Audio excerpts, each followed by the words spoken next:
시옷 인스티튜트. 안녕하세요. 시옷연구소입니다. 오늘은요, 창의경영이라는 교과서를 준비했는데요.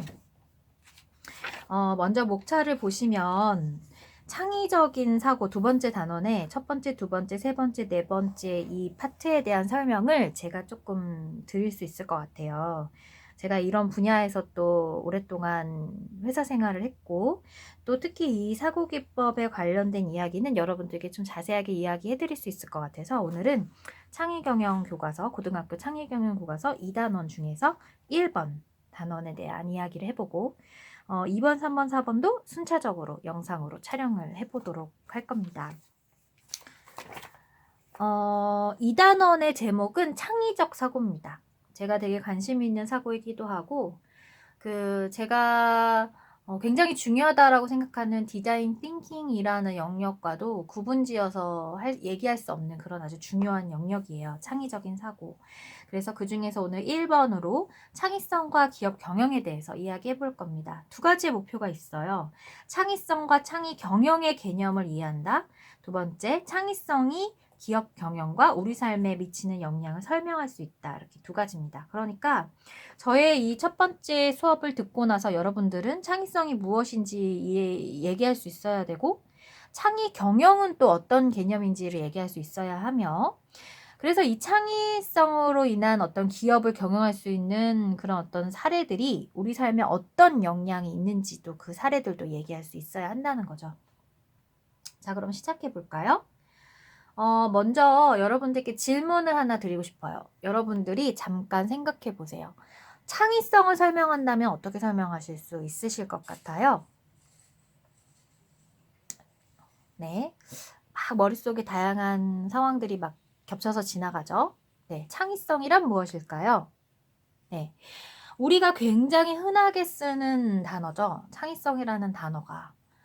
그리고 여기에서 보면 창의성의 의미에 창의성이란 비범한 아이디어를 산출하거나 새로운 유형으로 사고하는 능력이다 라고 되어 있는데, 저는 이 문장 중에서 이 비범한이라는 단어는 조금 다른 단어로 바꿔서 이해하셨으면 좋겠어요, 여러분들이. 과거에 이제 이 창의성이 있는 친구라고 하면 보통 우리가 이제 천재, 뭐 영재라는 칭호를 하면서 우리가 공부하는 학습 집단이 이만큼 있다고 하면 되게 영재, 천재 학습 집단은 요만큼 있잖아요. 근데 요 어떤 학습 집단을 영재라고 천재라고 칭호하면서 얘네들은 진짜 좀 약간 비범한 집단이라고 이야기하는 그런 어떤 학습 과정 상태, 교육 과정 상태에서 우리가 이제 지나온 거죠. 하지만 요즘에는 창의성, 창의적인 어떤 능력을 전체 학습 집단이 이만큼이라면 정말 이만큼은 사실 생각하고 싶지 않은 친구들 있잖아요. 아, 나 그런 거 너무 귀찮아. 나는 그런 것보다는 몸으로 하는 게 훨씬 좋아라고 생각하는 집단마저도 창의성을 꼭 가져야 하는 그런 시대에 우리가 살고 있어요. 그러니까 예전에는 비범하는데 창의성이 굉장히 필요했다면 이제는 우리가 살아가는데 무조건 창의성이 필요한 시대가 왔어요. 그래서 창의성이라는 말 속에 비범하다라는 이야기보다는 이제 정말 보편적으로 뒤에 있는 아이디어를 산출하거나 새로운 유형으로 사고하는 능력, 그리고 유용한 사물이나 아이디어를 만들어내는 능력, 새로움에 이르게 하는 개인적인 사고 관련 특성을 뜻한다에 더 힘을 주셔야 돼요. 정말로 내가 몸을 쓰는 게 더 행복하다라고 생각하는 친구들, 나는 운동선수가 될 거다라고 생각하는 친구들도 운동을 하는 데 있어서 어떻게 생각 없이 할 수는 없거든요. 감독이 하라는 대로만 한다고 해도 그것은 어떻게 보면 그 감독이 나에게 계속해서 기계처럼 지시를 해주지 않는 이상은 나는 못한다라는 뜻이잖아요. 그런 삶을 살 수 있는 시대는 없습니다. 이제 지났어요. 감독은 그 팀의, 그러니까 목적이 다른 거죠. 감독은 그 팀의 우승을 위해서 전체적인 선수의 균형을 어우르려고 노력할 것이고, 나는 운동선수로서 내가 이 필드에서 과연 나는 어떠한 능력으로 그들에게 나의 능력을 보일 것인가. 결국 물음표를 하게 되잖아요. 나 스스로에 대해서 물음표를 짓게 되는 순간 결국 생각하게 되는 거죠. 창의력은 생각하는 겁니다. 창의력은 사고력이에요. 그래서 창의성이라는 거를 굉장히 막 독특한 어떤 능력이라고 생각하지 마세요. 물론 창의성의 요소에서는 유창성도 있고 융통성도 있고 정교성도 있고 독창성도 있습니다. 그래서 창의성을 얘기할 때 굉장히 다양한 걸 얘기할 수 있느냐, 그리고 다양한 범주를 드나들 수 있느냐, 그리고 굉장히 구체적으로 이야기할 수 있느냐, 아니면 좀 남들이 생각해내지 못했던 사고를 할 수 있느냐, 이 네 가지의 요소가 있지만 이 네 가지 요소 중에서 이 독창성, 그러니까 뭔가 남들과는 좀 비범하게 생각할 수 있는 이 능력은 네 개 중에 하나일 뿐, 어떤 사람 학자는 또 5개 얘기하거든요. 그래서 네 개 중에 하나일 뿐 이것 때문에 창의성이 있는 사람이다 라고 얘기하지 않는다는 거예요. 그래서 여러분이 이 창의적인 생각을 한다라고 생각하지 말고 나는 생각을 한다라고 생각을 하셔야 돼요. 그게 바로 창의성입니다. 그래서 창의성은 반드시 무에서 유를 만들어내는 것을 뜻하지는 않는다. 이 창의성이라는 게 사실 기존에 있는 거에다 하나만 덧붙여서 원래 기존에 있는 것에서 조금 다른 형태만 보여도 그걸 창의적인 생각이다 라고 이야기를 해요. 그러니까 끊임없이 사고함에 있어서 내가 이전에 있었던 얘기를 하는 게 아니라 이전에서 조금이라도 다른 부분에 대한 생각을 한다면 그게 창의성이에요. 근데 우리가 앞으로 나아가기 위해서는 새로운 생각을 해야지 앞으로 나아가잖아요. 내가 어제까지는 더하기를 알았는데 오늘은 빼기를 배워. 그러면 더하기에서 빼기를 배우는 이 진보적인 과정. 이것조차도 생각을 해야 되잖아요. 물음표. 더하기, 빼기는 무엇일까? 이렇게 생각을 하는 과정 자체도 사실 이 창의성에 포함이 되는 거예요. 그래서 창의성은 새로운 것을 상상하는 능력, 변화에 대한 사고 특성, 아이디어 개선을 위한 과정, 즉 생각하는 거다. 근데 요즘에는 이렇게 내가 무언가를 생각하는 이런 어떤 부분들이 하나의 자산이 돼요. 이게 지식재산권이죠. 내가 무엇을 알고 있고 무엇을 활용했느냐, 그래서 어떤 결과물을 냈느냐, 이게 바로 지식에 대한 재산입니다. 우리가 화폐로서의 돈의 가치도 있지만 이 화폐는 결국 마지막 결과물이잖아요. 내가 이거 어떤 거를 물물 교환했느냐, 어떤 물건을 샀느냐, 그 물건을 어떤 걸 팔았느냐. 그러니까 이 팔았느냐라는 입장에서 본다면 지식도 이제 파는 시대가 온 거예요. 그래서 우리는 창의성을 대단한 능력이라고 치부하면 절대 안 됩니다. 모두가 다 가지고 있고 그것을 위해서 끊임없이 습관화해서 반복적으로 해서 뭔가 계속해서 생각하는 것이 내 일상인 것처럼 만들어내는 이 과정에서 창의적인 어떤 생각하는 그런 능력이 키워지는데, 이런 생각하는 능력이 없어서는 이제는 현대사회를 살 수가 없다. 이렇게 그만큼 창의성을 중요하게 생각하셔야 돼요.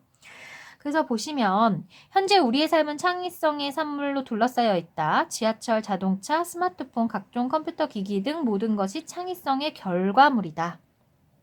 그래서 제가 지식재산 일반이라는 검정 교과서도 여러 번 영상으로 보여드렸듯이 이렇게 뭔가 우리 실생활에서 불편한 점을 개선할 방법을 찾고 그 해결 방법을 찾아서 어떤 하나의 결과물로 만든 것들, 이런 것들을 발명이라고 하잖아요. 이렇게 발명이라는 것도 지금 여러분들이 배우는 이런 창의 경영하는 것과 아주 다르지는 않은 것이, 기존에 뭔가 어려움을, 불편한 점을 찾아서 그 개선할 점을 고쳐서 하나의 결과물로 만들어서 이걸 시장에다 내다 팔고 사람들에게 편리함을 주는 것 자체가 벌써 뭔가 경영을 하는 과정과 닿아 있다는 거죠. 그래서 이 책도 그렇고 지식재산 일반도 그렇고 그러한 부분에서 맥을 같이 한다고 볼 수 있겠어요. 이 페이지에서 가장 중요한 어떤 단어는 창조경제가 아닐까 싶어요. 창조경제에서는 가치 창출에 기여할 수 있는 창의성이 중요한 자원으로 평가받고 있다. 전통적인 산업사회에서는 자본이나 노동력이 경제의 핵심 자원이었으나 현대사회에서는 기술, 특허, 정보, 아이디어와 같은 지적 자산이 경쟁력을 좌지우지하고 있다. 그래서 이 창조경제라는 내용을 통해서 우리가 조금 예를 하나 든다면 작년이었나요? 우리가 굉장히 난리가 났었던 적이 있었어요. 우리나라에. 어떤 난리가 있었냐면 제가 정확하게는 기억이 안 나는데 삼성에서 어떤 물건 하나를 반도체를 만들어야 되는데 이 반도체에 들어가야 되는 핵심 부품들이 그리고 또 핵심 재료들이 그런 어떤 기술들을 우리가 일본에서 구입을 해서 이제 이 제품을 만들었단 말이죠. 그런데 어떻게 됐나요? 네. 일본에서 우리에게 그 수출을 쉬이 허용하지 않았죠. 그래서 우리 어떻게 했나요? 지금 뭐 그런 어떤 반도체에 들어가는 필요한 어떤 자재라든지 아니면은 뭐 기술이라든지 이런 부분을 우리나라 자체에서 개발하기 위해서 그 기반을 지금 닦고 있잖아요. 이게 왜 이렇게 된 걸까요? 과거에는 빨리 만들어서 사람들에게 그 물건을 전달하는 것이 중요했다면 이제는 이 하나의 물건을 만들기 위한 여러 가지 기술들이 하나가 다 돈이 되는 거예요. 그렇기 때문에 이 돈이 되는 이 부분은 원래 우리는 일본에게 의지하고 있었으나 이제는 우리가 그런 것까지 끌고 와서 우리 자체적으로 생산을 해서 우리나라 경쟁력을 더 높이겠다. 그런 어떤 바탕이 되는 것, 그게 바로 이제 이 창조경제입니다. 이해가 좀 되셨으면 좋겠어요. 그래서 이렇게 우리가 생활을 하는데 필요한 이 생각하는 능력, 이 창의적인 어떤 그런 능력에 대한 중요성을 경제와 연결 지어서 이야기하고 있어요. 창의 경영과 집단 창의성에 대해서 이야기해 보겠습니다. 자, 지금쯤 됐으면은 이제 창의성에 대해서는 이야기할 수 있어야 됩니다. 창의 경영, 오늘날 기업이 직면하는 경영 환경의 변화는 이제까지 경험하지 못한 것이며 의외성이 많기 때문에 창의적인 대응 능력이 필요하다. 지식 기반 사회에서는 기업 경영은 구성원이 창의력과 상상력을 최대한 발휘할 수 있도록 유도하여 새로운 환경 변화에 대응하고 가치를 창출하는 것을 목표로 삼는다. 창의성에 기반하여 기업 활동을 운영하는 창의 경영은 경제적인 부가가치 창출에 국한되지 않고 우리의 삶을 창의적인 삶으로 변화시켜 행복한 공동체 조성에 기여한다. 이거의 대표적인 예를 제가 요즘에 굉장히 좋아하는 그 아몬드에 비유해서 이야기할 수 있을 것 같은데, 최근에도 이제 TV에서 이 분이 나왔더라고요. 이 아몬드 회사. 뭔지 알죠? 그게 허니 버터 뭐 아몬드 그 회사 말이죠. 그 회사가 100억대의 어떤 빚을 안고 있을 정도로 그냥 아몬드 유통만 했었던 그런 회사래요. 근데 이제 잘 안 됐겠죠. 영업도 너무 힘들고 영업이라는 게 결국은 비굴한 활동을 안 할 수가 없다라는 그런 문장에 저도 좀 동의를 하거든요. 제가 영업을 전문적으로 해본 적은 없지만 뭔가 진짜 하다 못해서 내가 이제 어떤 회사의 기간에 있는데 다른 회사랑 조인을 해서 어떤 일을 할 때에도 내가 하고 싶은 말 막 내뱉을 수 없잖아요. 이제 약간 상대 기관의 어떤 그런 바라는 점, 우리한테 바라는 점, 그리고 또 뭐 우리에게 좀 도움이 될 만한 점들을 분석해서 그것을 또 이제 이끌고 해야 되기 때문에 좀 비율을 맞춰줘야 되잖아요. 이런 게 다 어떻게 보면은 좀 굽신한다라는 표현을 좀 쓸 수 있을 것 같은데 그 아몬드 회사의 대표가 그냥 그 유통해서 그냥 공장 하나를 가지고 아몬드를 유통해서 사업을 했던 아버지의 사업을 물려받았는데 이게 굉장히 빚이 많았던 거죠. 근데 이것을 어떻게 전환한 거예요? 생각을 끊임없이 한 거예요. 생각을 끊임없이 해서 이 아몬드를 일반적인 사람들이 어떻게 재미있고 맛있게 즐길 수 없을까 하면서 또 물음표 한 거죠. 그렇게 하다 보니까 허니버터 아몬드도 나오고 뭐 요구르트 뭐 캐슈넛도 나오고 하잖아요. 이렇게 발전이 되면서 사람들이 이런 어떤 맥주나 아니면은 뭐 소주나 뭐 싱글몰트 이런 술과 같이 곁들여 먹을 수 있는 또는 간식으로 집어먹는데 사실 이게 아몬드가 잘 먹다 보면 약간 비린 맛이 나거든요. 그런 맛을 잡아줄 수 있는 어떤 그런 다양한 재료들이 있지 않을까. 이 또 아몬드가 또 오래되면 부패되기도 해요. 그걸 산패라고 부르는 것 같았는데 이 부패되지 않게 어떻게 하면 좋을까? 계속해서 끊임없이 물음표를 하면서 아몬드를 발전시킨 거예요. 발전시키다 보니까 네, 지금 현재 굉장히 많은 어떤 이윤을 벌어들이는 어떤 회사로 이제 우뚝 섰는데 여기에서 중요한 건 뭐냐면 이렇게 한 회사가 좋은 아이디어로 잘 성장하다 보면 그 사장에게만 좋은 것이 아니라 그 회사에 다니고 있는 직원들까지에도 그 혜택이 간다는 거예요. 좀 읽어볼게요. 집단 창의성이란 다양한 사고 활동을 하는 개인들이 협업하거나 경쟁을 하면서 얻게 되는 집단적 결과물. 따라서 집단 창의성은 집단 지성의 산물이다. 그러니까 아까 이야기를 조금 더 이어서 하자면 그 회장의 생각이 혼자만의 생각으로 이루어지진 않았죠. 그 회사를 다니는 그 집단, 회사를 다니는 그 직원들과 같이 회의하면서 이루어졌을 거란 말이에요. 결정은 당연히 그 CEO가 하셨겠지만, 이렇게 뭔가 창의성이라는 거는 그냥 한 사람의 결과로 이루어지지 않는다. 여러 이 뜻을 같이 하는 사람들이 모여서 생각을 논하고 부족한 것을 보완할 때 그 결과물이 나온다. 그리고 이 결과물은 그 이야기를 맨 처음에 꺼낸 그 뭔가 그 집단에서 힘이 있는 한 사람에게 돌아가는 것이 아니라 그 이야기를 꺼낸 모든 사람들에게도 그 가치가 돌려진다라는 이야기를 하고 있는 겁니다. 그래서 이런 기업을 경영하는 뭐 꼭 기업이 아니더라도 뭐 작은 기관 혼자서 일을 하는 사람조차도 이런 창의적인 어떤 생각에 기반해서 물음표를 함으로써 생각하는 힘을 통해서 그 기업을 키워나간다라는 것이 요즘에 우리가 이야기하는 창조경제라는 거죠.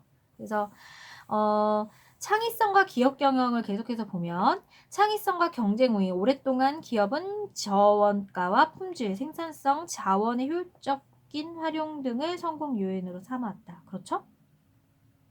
하지만 이러한 노력으로는 변화하는 수요자와 시장을 만족시킬 수 없으며 기업은 계속 기업으로 생존하기 쉽지 않다. 아까 뭐라 그랬어요? 그 아몬드를 공장에서 이제 만들어서 그냥 유통하는 그런 어떤 회사로만 이제 지내다 보니까 계속 빚이 쌓였다는 거죠. 그런데 여기에서 생각을 더하고 물음표를 하고 그리고 또 창의적인 어떤 아이디어를 결과물로 내보고 이런 과정을 통해서 기업이 계속해서 커지는 그런 어떤 시대에 우리가 와 있다라고 얘기하고 있어요. 그 다음에 창의성과 개방형 혁신을 좀 보겠습니다. 창의성은 새롭고 독특한 아이디어를 고안하는 능력. 네. 새롭고 독특한 아이디어. 혁신은 그러한 아이디어를 실행하여 새로운 해결책이나 과정을 도입. 그래서 우리 회사가, 우리 기관이 지금 혁신, 이노베이트 하는 중이다라고 얘기를 하면 기존과는 좀 다른 길을 걷겠다라고 우리가 이해할 수 있는 것과 마찬가지겠죠. 내용을 한번 읽어보시면 될 것 같아요. 그래서 여기에서 보면은 사실 이런 어떤 기본적인 이론들은 들으면 다 이해가 되잖아요. 다 이해가 되고 그건 그렇지. 당연한 거야. 너무 뻔한 내용인데? 라고 생각이 드시는데 보통 이런 활동을 하려고 딱 보면 굉장히 머리가 아픈 경우가 많아요. 왜 그렇죠? 이 앞에 있는 이론적인 부분은 그냥 우리가 아침에 신문 읽듯이 혹은 책 읽듯이 하나의 그냥 문장일 뿐이고 이 문장 안에 이미 여러분들이 이해시킬 수 있도록 굉장히 구체적인 사례며 내용을 다 적었기 때문에 읽으면서 이해가 안 될 수는 없어요. 그런데 이런 문제는 뭐예요? 이제 이런 문자가 있는데 이 문자를 여러분들 뇌에 입력을 해서 그 다음은 하고 질문하고 있는 거기 때문에 어려워지는 겁니다. 그렇지만 이런 활동이 매우 중요하겠죠. 그래서 여러분들이 이런 어떤 수행 활동에 대한 활동을 꼭 한번 해보셔야 돼요. 해보셔야 되는데 저는 요 가는 여러분들이 각자 한번 조사를 해보세요. 조사하는 거기 때문에 이건 찾아보는 거잖아요. 저랑 이야기할 필요는 없을 것 같고 한번 조사를 해보시고 두 번째 요 창의적인 아이디어 제품 분석하기 활동을 좀 해보겠습니다. 이 창의적인 활동에서 중요한 게 사실은 이 적용하고 활용하는 단계거든요. 그래서 이런 것들은 여러분들하고 얘기해보면 좋을 것 같아요. 일상생활에서 창의적인 아이디어가 돋보이는 제품을 찾아서 창의적인 이유를 제시해보자. 어떤 아이디어로 불편함을 제거했는가? 일상생활에서는 창의적인 아이디어가 숨어있는 제품들이 많다. 지우개를 단 연필, 물에 분해되는 녹말 이쑤시개, 뚜껑의 아래 부분에 위치한 케첩 등은 생활의 불편함을 간단한 아이디어로 극복한 사례다. 사실 이런 게 다 발명이죠. 지금 이 녹말로 만든 이쑤시개는 어떤 불편함을 제거했을까요? 기존에 우리가 사용했던 이쑤시개를 떠올리면 되겠죠? 그 나무로 만든 이쑤시개. 그 나무를 계속 베야 돼요, 사실 이쑤시개를 만들기 위해선. 근데 한 번 쓰면은 그게 입에 닿았으니까 그걸 뭐 어떻게 소독해서 쓰거나 뭐 다시 리사이클링 할 수는 없잖아요. 결국 버리게 된다는 거죠. 그래서 우리는 그러한 어떤 부분들을 좀 제거해 봤다는 거예요. 이 귀한 산림 자원을 활용하지 않고 우리 생활에 불편하지 않으면서 좀 쉽게 만들 수 있는 게 뭐가 있을까 해서 이제 녹말로 만든 이쑤시개가 나왔다는 거죠. 그래서 이게 중요한 게 일단은 뭐 사용하기도 편리하지만 이제 버릴 때에도 물에 이제 녹고 자연으로 바로 이렇게 흡수될 수 있는 그런 점들을 이용한 거죠. 그다음에 또 여기서 나오는 지우개를 단 연필은 어떤 불편함을 제거한 걸까요? 연필로 쓰고 지우개 가져와서 지우고 지우개 없으면 또 어디 갔지 하고 찾고 지우개 많이 잃어버리잖아요. 그런 점들을 이제 두 개를 붙여서 활용을 했다는 거죠. 그리고 아래로 열리는 케찹 용기는 이게 세워놓고 원래 케찹을 쓰면은 나중에 바닥에 요만큼 남았을 때 그걸 막 털고 하는데도 잘 안 나오니까 그냥 버리게 된다는 거죠. 그러므로 그 깨끗하게 사용할 수 없다는 거예요. 그리고 또 우리가 또 버릴 때에도 이런 플라스틱 용기는 한번 세척을 해서 버려야 되는데 바닥에 너무 많이 나오면 그건 세척도 잘 안 될 거고 힘들 것이고 위에 구멍도 작고 하니까 이거 어떻게 세척해야 될지도 모를 것이고 그래서 이거를 평상시에 계속해서 이제 거꾸로 놓음으로써 중력에 의해서 케찹이 아래쪽으로 계속해서 이제 흐르도록 두고 마지막 조금 남았을 때도 이제 이미 아래로 내려와 있는 케첩을 잘 사용할 수 있게 하고 여기서 조금 더 변화돼서 요즘은 이 케첩 용기가 플라스틱이잖아요. 근데 요즘에는 고무로 만들어서 거의 다 썼을 때쯤에 뭐 잘라서 그 안에 있는 내용까지 네, 이렇게 숟가락으로 퍼서 사용할 수 있을 정도의 그런 아이디어까지도 나오죠. 이런 어떤 내용 말고도 또 어떤 것들이 있을까요? 생각을 해보세요. 굉장히 많거든요. 우리 주변에 보는 것들이 다 그런 거예요. 그래서 뭐 무선 마우스도 마찬가지고 그렇죠? 무선 마우스도 마찬가지고 컵 중에서 그 실리콘 컵도 마찬가지고 그 휴대용 컵을 이렇게 줄어들었다가 늘어났다가 이런 컵들도 마찬가지고 굉장히 많을 거예요. 그래서 우리 주변에 보면 이런 창의적인 아이디어 제품들이 많은데 다 뭐죠? 네, 물음표. 이거 불편하면 어떻게 해결하면 좋을까라고 물음표. 생각한다. 그래서 창의적인 사고를 한다. 이런 과정을 통해서 우리가 계속해서 네, 좋은 어떤 기술을 발견해내고 그다음에 좋은 생각이 제품이 되면서 여러 사람에게 또 편리함을 주는 그런 사회적인 환원도 이룰 수 있고 또 그게 또 돈이 돼서 나의 생활에 또 윤택한 어떤 그런 삶을 또 제공해 주기도 하고 네, 그렇다는 거죠. 창의 융합 활동이 굉장히 중요한데 이것은 사실 여러분들과 저랑 해도 좋은데 그 현장에 가서 이걸 직접 한번 보는 과정이 필요할 것 같아요. 그러니까 머릿속으로 다 그려지긴 하죠. 과일상점 뭐고 문구점은 뭐고 뭐 음식을 파는 트럭은 무엇일 것이다라고 이제 생각이 들지만 막상 가서 시장에 가서 잠깐 상점 근처에 앉아가지고 그걸 이렇게 보면서 사업 전략은 뭘까? 이 가게는 마케팅은 어떻게 하는 걸까? 경영 방식은 어떻게 하는 걸까? 라고 눈으로 보면서 끊임없이 생각하는데 눈으로 보이는 거를 습득해서 여기서 적는 거는 굉장히 다른 결과물을 제시할 거예요. 그래서 이번 주 영상은 여기서 마무리하고 꼭 이것은 여러분들이 과일 상점에 가든 문구점에 가든 트럭에 가든 자기가 좀 편하게 볼 수 있는 이제 한 곳을 선택을 해서 가서 이 내용을 한번 정리해보는 시간을 꼭 한번 가졌으면 좋겠습니다. 그래서 오늘은 1단원까지 여기까지 해서 이제 영상을 마무리해 보도록 할게요. 우리 다음 시간에는 네, 두 번째 창의적 조직 문화에 대해서 이야기해 보도록 하겠습니다. 그럼 여러분들 안녕.